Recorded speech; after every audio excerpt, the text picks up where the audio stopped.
Warren Barton, London native, now living in San Diego, a defender, fullback, 500 appearances in the EPL, logging most of those with Wimbledon and Newcastle. Also played for QPR, Derby County, and the England national team. Captain at Newcastle, he was later the chairman of the PFA, Professional Footballers Association, and after retiring as a player, became an analyst for Sky Sports in England. And then when he moved over to the U.S., he's the voice and face on Fox Sports as an analyst. He is the holder of a UEFA Pro. He was the head coach of the U18 LA Galaxy, general manager of the LA Blues of USL. He was the owner and head coach of the San Diego Flash, and currently he's the technical director and head of the boys program for Del Mar Carmel Valley Sharks. So let's welcome him in. Hello, Warren. How are you? Thanks, Glenn. That's a bit of an intro. It went on for a while, but thank you very much. Well, this is when the older you get, the more things you add to. This is what happens. I'm glad you said that, not me. Well, it's been a interesting time for you as a television analyst and also a coach of a youth team and youth teams, where we've been in this hibernation period and not much to do. Although on the coaching side, we came up with things, right? Yeah, I think, there's not too many good things that have come out of this scenario so far, but the Zoom calls have been really good. It's been a great way of communicating with our coaches. We're doing Zoom calls with the kids at Del Mar Sharks, who's the DCO is Shannon McMillan, who's vastly experienced, obviously won a World Cup for the US national team. So, we put our heads together and try to work out ways that we can interact with the kids, also keeping the parents informed about what's going on. But we can't wait to get back onto the field.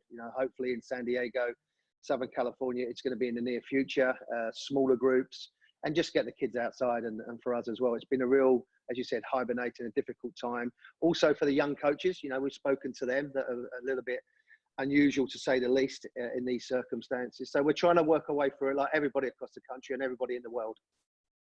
All right. We've heard about some clandestine training sessions in the San Diego area. You're not a part of that, are you? No, I'm not. No, I'm not part of that. We've tried to keep it as concentrated as football as we can, as soccer as we can. We've tried to, as I said, interact with the kids as much as we can.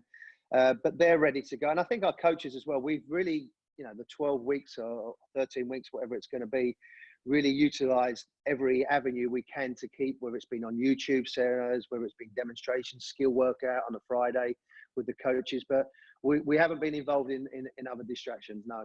Okay. Warren Barton, our guest. So I'm asking everybody I bring on because we're all starting these small group exercises. So I'm going to have 10 players, myself, all social distancing, no goalkeepers permitted. They have to be field players during this particular period for us. So what are your suggestions in terms of training? What do you think with a setup like that? What can we get most out of them? Well, I think what we've tried to do, and it's going to be obviously governed by the fields, but it's like 45 minutes to an hour session. So the first 20 minutes is going to be probably like a private lesson, individual workout with and without a ball. If you're lucky enough to have some markers and some ladders, you can have different stations and try and work the kids around that. So we put our heads together and say, look, let's break the sessions up as we normally do into thirds, where the warm-up session, getting everybody motivated into the ball. We can do it in different stations where we're moving around. Obviously now drinks, fluids, etc. with the temperature going on, we've got to be mindful of where they go back to their original stations. I don't know, Glenn, if you're the same, but we've got to keep our groups together for a minimum of 2 weeks. We can't change the kids around as much as they want to. So we want to give them an individual program for a couple of weeks to work up, because as much as these kids have been working out, whether it's been just fitness work or a little bit of ball work in the backyard, it's going to be totally different when you start getting a ball. So as I said, the beginning will be warm up, technical session. Then we might add into some passing and movement, following around the areas that we can do, maybe going around the cones, getting the adrenaline going, getting the blood going and pumping around their body. And then we can bring it into maybe 3s or 4s in groups of passing, turning, twisting, moving in different directions. So we've got to be mindful of that area, but keep the area that you are. But that's how I've seen it. And I think, like all of us, really, we've looked at what the professionals have been doing. That's what's great as well. We've got hours and hours of YouTube, watching people on social media, how they've been doing some sessions. and then just try and improvise of where you are, because not everybody's got a beautiful field to work on. Not everybody's got a 60 by 40 area. So we have to be mindful. So you've got to use your imagination a little bit, but as well as keeping the safety and the distance as well. Yeah, and a league you've covered closely in your work for Fox, Bundesliga, one of the first ones back, and they were one of the first leagues where they were out in these small groups. So lessons learned there too, probably from them. Yeah, no doubt. I mean, and again, with the Germans being as efficient as they are, the testing was positive, was obviously spot on what they was trying to do. They put their sessions, they worked out. You know, the game hasn't changed dramatically. A ball and a person, that's what you need to do. But it's the new ideas of what you can try and do. At the beginning, they was using rebounders, which was now, as the education's gone, we can actually pass the ball as long as it's not with the hands and, you know, touching of the ball with their hands. So instead of using rebounders, we can use players, we can move them around, keeping the distance. But the Bundesliga has been great in the sense it's given you an idea and giving you confidence. I don't know whether you're a fan of listening to the crowd or listening to the communication. I think it was good for players to understand it. That's a question further in on my list of questions here. But okay. while we're on it, so are you the piped in sound? Are you thumbs up or thumbs down for you?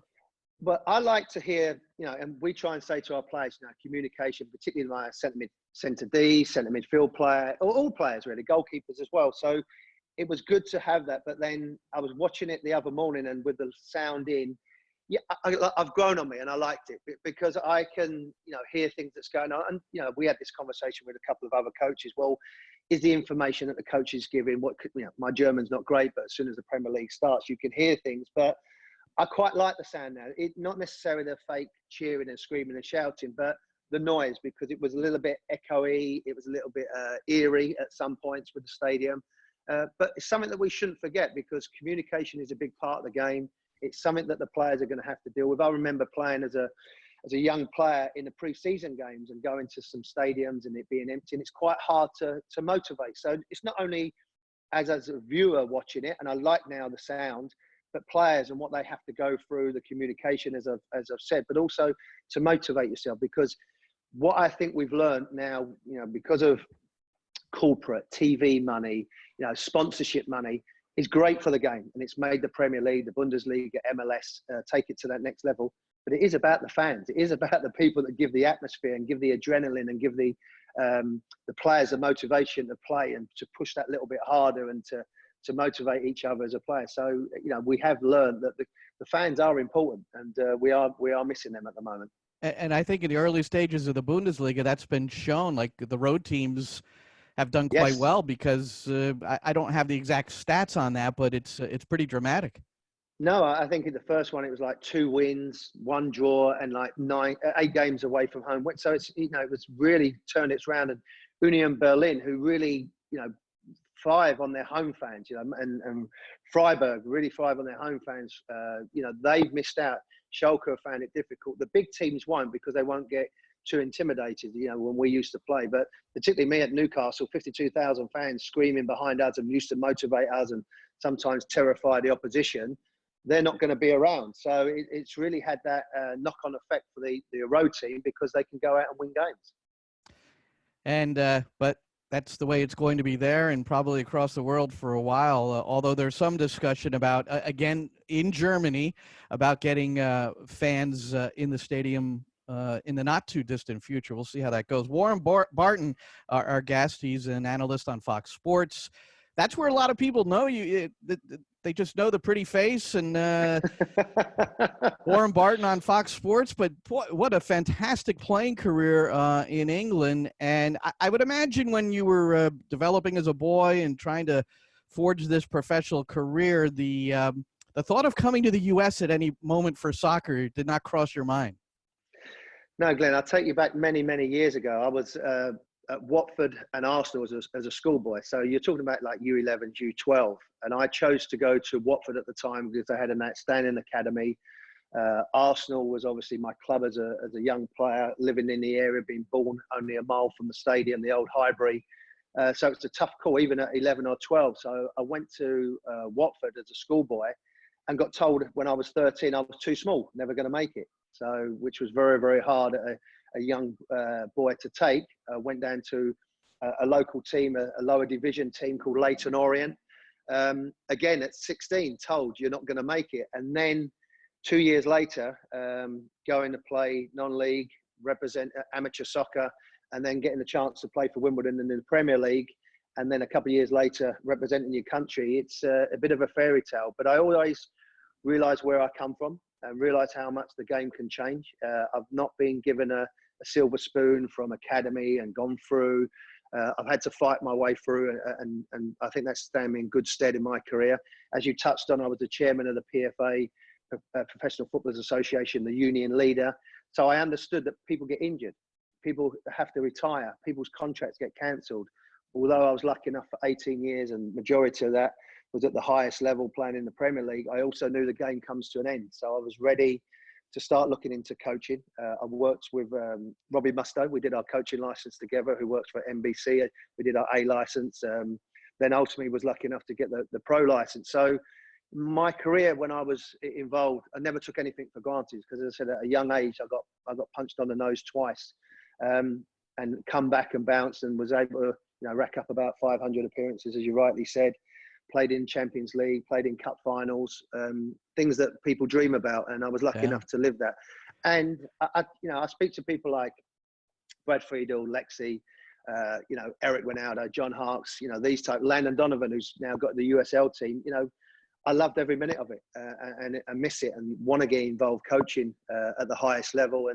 And that's where I still, feel that my love is. Although Fox has been great for me when I first come here, and to sit there and look at it, and whether it's been Champions League, Premier League, Bundesliga, World Cups, Gold Cup, it's been really, really fortunate and blessed in the opportunity. But I've worked hard for it. I do my work, and but I love the analyst side of it. But also, I think you're the same, Glenn, as well. When you get in the field and you're coaching and you're doing a game, whether it's under 15s or like you said, I work with LA Galaxy and NPL League as well with young men. It's very satisfying that you do the coaching. So, the door's open, and I'm still young enough, as you said, maybe not as fit as I used to be, but you're fine. Coaching, I would love. But coaching, I would love to get into. I am curious, when you were told you were too small from someone who is short, how tall were you, and you must have sprouted somewhere? 'Cause you're a 6-footer, right? You're a 6-foot defender. Yeah, 6 foot, and weighing in at about, my fighting weight was 165 pounds, 170 pounds. But, I was a late developer, and girls and boys are totally different. So at 12, 13, some boys shoot up and they're, 5'10", but I was like 4'10". I was tiny. Wow. But my dad was 6 foot. My mum was not. She's 5'5" for a lady, so that's average height. But for me, I was like 4'10". But then when I was 16, just finishing high school, I was 5'1". I was right. But the best player in the world has been 5'6", Messi. Right. So that was back before we didn't know Messi, Xavi, and Iniesta, back then. No. But Warren, has that made you more alert to that sort of thing? A young boy who, you're not going to maybe come up with that conclusion that he's too short, at that particular age. Yeah, one of my lines for when we do play against them, because we've got one or two smaller boys that we play, particularly, and we go up to East LA and they're bigger and stronger. The ball doesn't know how big you are. The ball doesn't know what size you are. So as long as you're focused on the ball, and no one's as quick as the ball. So if you can pass the ball quick and sharp, no one's going to catch it. And as I said, even if these big Frankenstein players that are trying to catch you and squash you, if you keep passing the ball and moving, they're never going to catch you. So, I think we've learned that with what we see with the Invincibles, the Arsenals and the Premier League, where they were so strong. And then Barcelona come along. Okay, yes, they had Messi and Xavi and Iniesta, but the ball kept moving around and no one could catch it. No matter how physically strong you was, they kept passing the ball. And I think that's what we've been blessed in the last couple of decades of seeing, yes, the physical athletes. That's a big part of the game, particularly in the Premier League. But also what you've seen is teams that are passing the ball and moving it, where, when I was growing up in the 80s and 90s, it was quite direct. It was quite possession orientated, quite, stat orientated, get it forward, get it into an area where you can score goals. Now you've got a mixture of how they play. So if you can implement that into your game, then I think you've got obviously a perfect scenario. Warren Barton, our guest, former England professional, now a analyst for Fox Sports. So, from the standpoint of education, you've played with a number of fantastic players over the years and under a number of coaches. But who, what makes a good teammate? Like, who did you enjoy playing with the most? Not because they were a great player, but because they had those qualities that you really want in a teammate. Can you, you played with somebody like Alan Shearer, with Alan Yeah, Shearer at Newcastle, for instance, but who might fall under that, and what were their qualities? yeah. I mean, he comes to mind straight away, Alan, because particularly in the time where we've been watching Netflix with Michael Jordan, and Alan's the top goal scorer in the Premier League at 100. He was driven to be successful. He demanded it from us, which made me better, which made me, if we was doing some, he would always say afterwards, "Where are you going? I want to do some crossing." So we used to do, and I was doing that anyway. That's part and parcel. But Alan would make a point of doing some crossing. Now, if we didn't put it into an area, he would tell you, Glenn, in no short terms of where you've gone wrong. And he wouldn't hide the fact now, whether there was Sir Bobby Robson standing there, Kevin Keegan, Kenny Dalglish, Rude Hullet, whoever it may be, or Terry Venables when we was with England. He didn't matter. He wanted to be successful. And if you bought into that and didn't take it personal and didn't take it as a criticism, it was constructive criticism, it would make you better. And I think where we've got caught a little bit in the moment with younger players is constructive criticism is not a downfall. We get caught up in saying what he can't do. What can't this player do? How about what he can do? How good is he at doing this? What can you add to that? So Alan comes to mind in the sense of that Michael Jordan driven, I want to be the best. It's going to make us better. Great leaders. I've been lucky enough. Tony Adams was a leader. David Platt for England. Paul Gascoigne in his time was phenomenal. People like Henry, being around him when he was bursting on the scene with Monaco, I played against him, and then when he was obviously with Arsenal for many, many years, what he brought to the game, the flair, the power, the pace. Zidane, another player that with the grace that he had. These type of players, but they all have a common goal of being good professionals, enjoying the game, respecting the game in that respect. So it may be old principles and old statures, but whether it's been you speak to Rodney Marsh or you speak to someone like Landon Donovan that's just finished it, all these top players have that same principles, have that. It does matter. There is a consequence. If Alan would do shooting, if he missed the target, he would go and get the ball because it was his job. He should hit the target. So, as a coach, how many times we have a shot, unlucky once, 3 times, you've got a bad habit. I had Jossie Sardes at LA Galaxy and he was playing as a striker. And I was, unlucky. No, it's not unlucky, Jossie. You've got to hit the target. You at least hit the target. And that's maybe where his downfall is going to be because he's not a natural finisher. Yeah, he'll score goals, but it may take him 8 opportunities. So, that's where me and Eric used to have conversations. Your standards have to be at a certain level. Okay, if you start bending that, then you start underachieving. And as any player, like I say to the boys, as soon as you get dropped off and you come on this field, we're ready to train. It's not, let's have a chat, let's sit down. I remember at Galaxy, sorry, Glenn, going on a little bit, we would do some fitness tests and the boys would turn up in vans. And I was like, boys, you're doing fitness. You look after the equipment that you're going to try. And this is LA Galaxy. Ultimately, at the beginning of DA, it was only, a lot of mindsets had to be changed. But we've seen a huge growth in the last probably 3 or 4 years of the facilities, the mindset of coaches. We have to be better as coaches as well. And you talk about Shearer and compare him to Jordan. The thing I think about Jordan is one thing Phil Jackson said to him once, that if you want to win a championship, because of his talent, you have to be the hardest working player every day. And then he added this, and it can't even be close. And that's what it sounds like with Shearer and well, chasing I would his own say, mission. Glenn, he was bloody rubbish at running, but he'd come a game. If we used to do some like laps, but as for training and looking after himself, like he had an ACL injury early on in his career, he had a dislocated ankle as well in his career, but getting in early, going in the gym, doing his stretching, doing his prep work.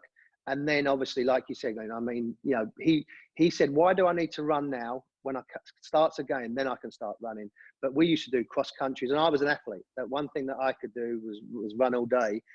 but he would be at the back, and as soon as his head started rolling, you knew he'd gone, and we'd only done a couple of laps. But I must say, as dedication, nothing else mattered to him. You know, when we come in, it was about soccer, it was about training. If he had to do media work, that would wait. But anything else, and if you was doing a shortcut somewhere, he'd let you know.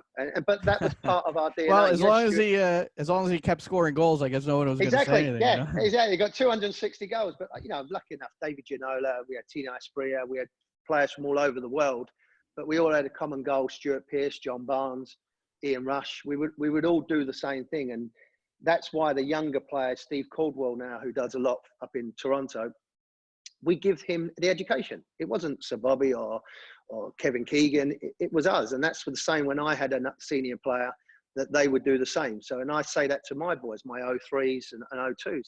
The young kids at the club are looking at you. So if they see you walking around the field, it's tiny things, and it's the small things that make everything better. Yeah, they can pass the ball, they can move, but if they see trash and pick it up, and at the moment, everybody wants to be a better person. And if you can do that on a sports field, it'll stand you in good stead in the future as a human being going forward. Let's get to the coaches. Warren Barton, our guest, and you talked about playing for Keegan, Dalglish, Gullit, and Sir Bobby Robson. And that's who I'd like to focus on here for a moment. Many of us have seen the Netflix feature on Bobby Robson. It's fantastic. And as I do sometimes when I watch these sort of things, I took a lot of notes because there are so many points to this. And I would like you maybe to share some of your own experiences and see how they fit in to some of this. One thing that came out, it might have been Jose Mourinho who assisted Sir Bobby, to get the maximum out of each of his players, there was a tenderness but a drive. And that balance, I think, is always our challenge as a coach. How did he do that? He was treated everybody, again, I'm going to contradict myself, the same but different. He would treat Alan Shearer totally different to Gary Speed or Shay Given, but we'd all have a foundation of how we would be. And just the way he knew, say, there was a majority of foreign players. So when we had like a break at FA Cup or whatever, we wasn't involved, the British UK lads would go and play golf in Ireland or Scotland or Wales or wherever. We'd go away for a couple of days and play some golf. He would allow the foreign players to go away. Now we would think, well, why are they going off? But that's how his mindset would be, that they need to have time with their family. They need to go to Greece, to Spain, to Portugal, to wherever France, just to go and have some time to recharge about it and come back. So psychologically, that's how, and by saying to us, well, go home and go back to, shopping with your wife and kids. No, we wanted to go away and play golf and have a bit of bonding time together. So that's how he got us motivated, the British lads, and the foreign lads, that's how he got them motivated. But on the field, how he would be as a coach, he would go around and say, certain players, I need you to do a little bit more here, or can you maybe just do a little bit more here? Like with me, he's can't ask anymore. You just keep what you're doing. Alan, we would all be surnames, Barton, Speed, Alan would be Alan, and that certain, again, psychologically thing made him, I'm Alan Shearer, and make him more comfortable in his surroundings, and also let us know that Alan's obviously an important player going forward. But just tactically, how he would change things and do it in a way where he would ask you a question. Kieran Dyer was a good young player. Kieran, maybe instead of keep going on the outside, try it inside sometimes, and then it would give him an idea to do it. But, with the younger players that we're dealing with, then we only have to give them one or two options. Top players, you can give them 5 or 6 different options and they will pick the right one. That's when you start getting away from good players to obviously very good players. So he was very good at the media, wherever that Barcelona documentary, like you said, the way he had to deal with the president, the fans, the media. In Newcastle, coming there, he did exactly the same with the fans and how he treated the players, coming up to players, shaking their hands.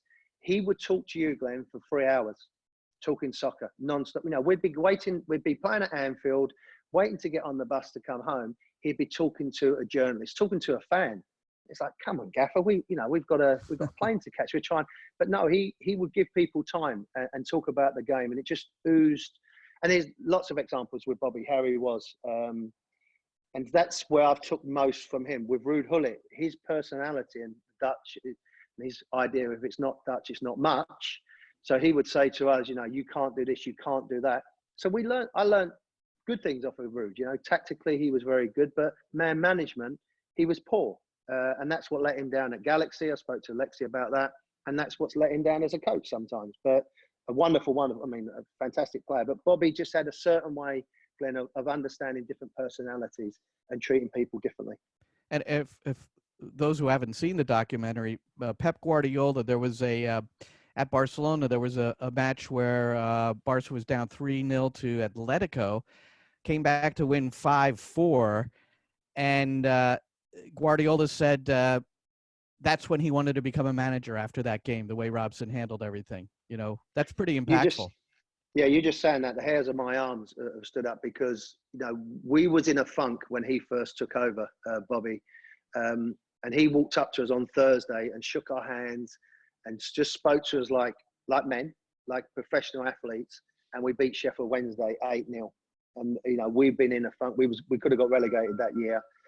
Maybe not with the team. We was good enough to get out of it with the team, but he come in and transformed us straight away. But that bit with Pep, and, you know, I've been lucky enough to play against him and with Pep and been in press conferences and been around. The way you see a coach and Arsene Wenger said this to me once when I was playing. He said, the players I motivate you as a coach. Who motivates me as a coach? You know, and when you're standing there with people whistling and booing you, and I've had it at Newcastle, 52,000 booing us, to find that within yourself and to change that around takes some guts and some mentality to be able to do that. And you've maybe been in a scenario where you're losing 2-0 against a team and you're thinking, how am I going to work this out? How am I going to do this as a coach? And you just take a chance. And he did that. He took players off, swapped it around, and they ended up winning. And for Pep, and that's how it can get you. That's how this game gets you more than anything else. You think the satisfaction that Bobby got in that game, forget anything else, forget the booing, forget the criticism, the media, and whatever Louis van Gaal was coming in before he was sacked. You know, these type of things. He earned the respect, and I think that's what we all want from the game. And Pep has been phenomenal in the sense of how he's challenged us as analysts, how he's challenged his players, how he's challenged other coaches. He's made us better. We all want to be a Pep in their own way, but there's only one Pep. There's only one Messi. There's only one Pep. But it's obviously from Bobby's point of view, that's something that Pep's took from Sir Bobby Robson. And I've done that as well in the way I coach and the way I do things.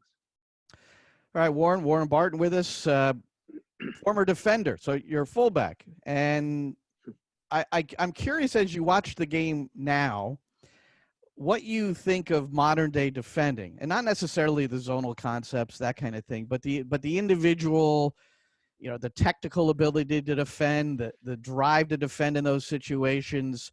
Is that something sometimes you watch and you kind of shake your head? I'm just curious how you feel about modern day defending. Let me take you back. When I first started, a fullback would just stand still. You know, me and Lee Dixon and Graham Lasso would laugh about it, is that as a back four, you would just stay there. You give it to the wide players and you wouldn't move. And that was your job.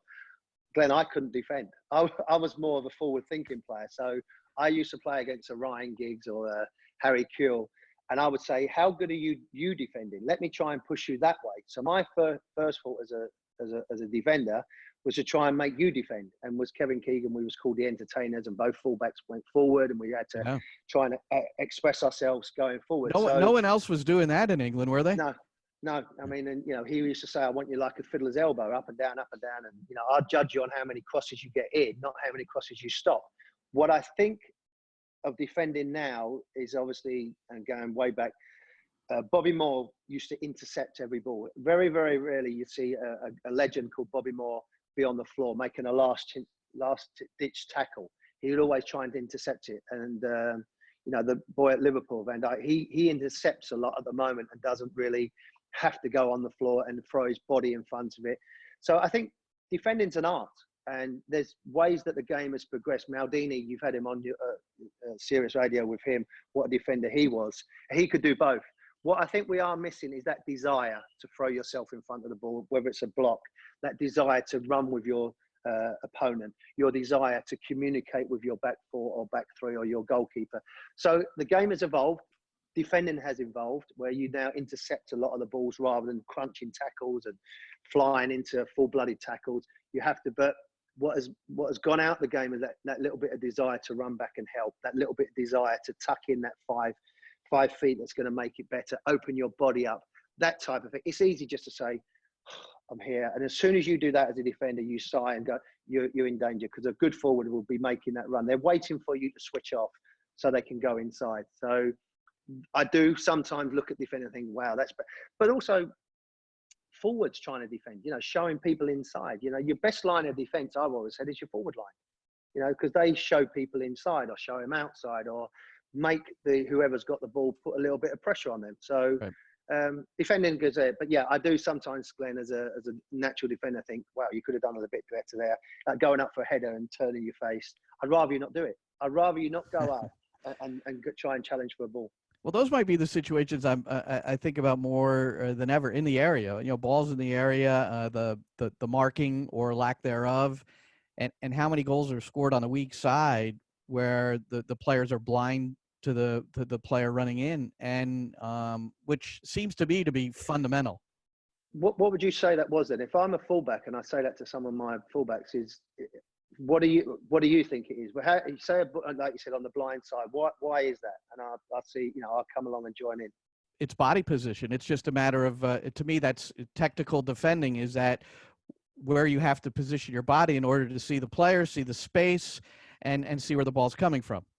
Yeah, and awareness. That's awareness. I learned with Don Howe would be ball man. That's all the time. You've got to know where the ball is, know where your man is. Again, that goes down to communication. But also as well, and that comes with experience. They're there. A striker's there. You haven't got to keep looking and looking and looking. As long as you've sussed it once and you know where he is. But it is that body position. We get too much focus in just looking at the ball, and the ball, people go over your head. But you've got to be aware of where they are as well, and communicate, and don't overcompensate of where they're trying to get to. But you're right, Glenn. I mean, that's why these are great, these programs, because there's all these little quirks of how better, where can you be a bit more aware? Where's the danger? I learned very, very early with Terry Venables with England. I got caught on the halfway line, and the ball went out wide, and I started going out towards the touchline, the wide area. He said, why are you doing that? They're trying to get to the goal, so run that way, to run towards the goal, because that's where they're trying to get to. And how many times, and it was like, it's so obvious, because you'd run that way and then you've got to run towards the goal anyway. So you run in a straight line because you're running towards the goal. And how many times do we see defenders go on the goal line, go and help them, instead of picking up the striker? So they're going man for man. And that's something that, Maldini was great at. He would never, ever, very rarely run onto the goal line. Baresi was great at it. He would mark the attacker, and go and stand on him. So little things like that, for players to try and educate themselves with is great. But you're right. It's that awareness. It's that body shape. It's the small details, like we said earlier, that makes players better. Awesome stuff, Warren. Before we close, considering what's been happening across the globe, I know you've been very active in the Kick Racism Out of Football campaign, and perhaps it's never more vital than now with the murder of George Floyd and the subsequent global protests. I'm curious, in your experience, you've played with some Black professionals, and I wonder what you've observed, and was that sort of part of the stimulus for you to get involved in something like this? Yeah, there's no doubt. I mean, let me go back to my childhood, living in London, very cosmopolitan, particularly in East London, where we was predominantly a Black area as well. So I didn't see a colour. I just see friends. I see, and my mum's always brought me up. There's good and bad in everybody. Never judge a book by its cover. Treat people how you want to be treated. The basics of being a good human being is what it was. So when I went to Newcastle and Shaka Hislop was there, him and John Beresford and Jed Greby, who organised Show Racism, the Red Card, back in '95, asked Shaka to be the president. John did it. John Beresford was another player at Newcastle. And for me, it was a no-brainer. It was like, I'll come and join you as well. I'll be a voice. I'll go into schools and go and, educate the young people coming forward. So it was particularly in the northeast was predominantly a white area. A lot of mining town, and for Shaka and being figures in the northeast, it was important that we went into schools and educated people and stood up for equal equality for everybody, whether it was men, women, black, white. It was never an issue for me to go and support anybody. We went in the Champions League to Croatia, and Tino Asprilla was playing, and this is when it really hit home for me that there was a problem, which I knew anyway. Don't get me wrong, I'm not naive enough to think we'd stamped it out because we set up show racism, the red card, or the PFA was doing kick racism out of, we've known it's been going on for years with John Barnes and, lots and lot of players that have come through and had to deal with racist abuse in stadiums. But we played in Croatia in the Champions League.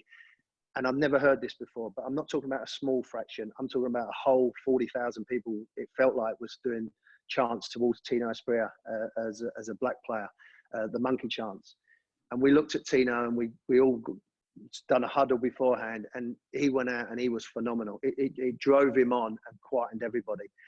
But that's the first time, Glenn, I'd really been in a situation, because we'd had like one or two stupid people, ignorant people saying things, picking up a throw-in or certain things you would hear, although it's hard when there's 50, 60,000 people, but you get some idiot that would say something. But when I first heard a group of thousands of people doing them chants, but how he handled that situation was, I think, the best way, of going out there. He drove him on and he was phenomenal, and he had the last word. He knocked them out of the Champions League. They didn't qualify.